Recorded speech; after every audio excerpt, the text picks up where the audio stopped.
Nestled within the solemn silence of a Sunday church service, a question arises that shatters tranquility and stirs the congregation.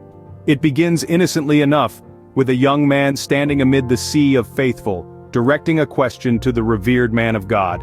"If a husband and wife are at odds, how would you mediate their dispute?" he inquires. With a nod of understanding, the pastor responds, "I would invite them to share their sides of the story, listen to their concerns, and offer advice on how to mend their relationship." But then, the young man probes further. "And who would you blame? Who would you judge to be at fault?" The pastor, maintaining his composure, responds, "Judgment is not my role, for it may only inflame the situation. The objective is to promote understanding, not to assign blame."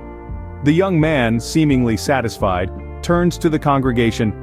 "And what if I were in a dispute with our pastor? How would you intervene?" The crowd murmurs before reaching a consensus. "We would listen to both sides, guide where guidance is needed, and strive to foster unity."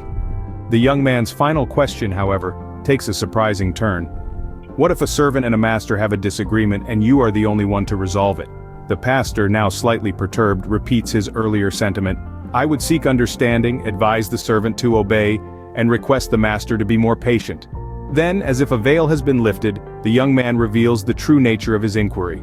"It seems," he begins, "that in all scenarios, you all advocate for understanding both sides of the story before reaching a conclusion. Yet you condemn Satan without hearing her side. In the book of Job, God and Satan discuss Job's fate. How can we be sure that God is not the one at fault?" The question hangs heavy in the air, a palpable tension gripping the room. The man of God, taken aback, accuses the young man of being possessed, of attempting to sow discord among the faithful. The young man is promptly expelled from the church, his provocative question lingering long after his departure. This incident sparked a controversy that continues to echo within the hallowed halls of the church and beyond. It challenges us to question our preconceived notions, to listen before we judge, and to strive for understanding in all situations.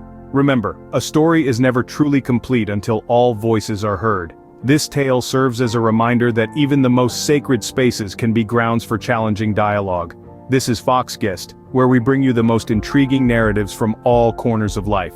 Stay tuned for more stories that will make you think, question, and perhaps see the world a little differently.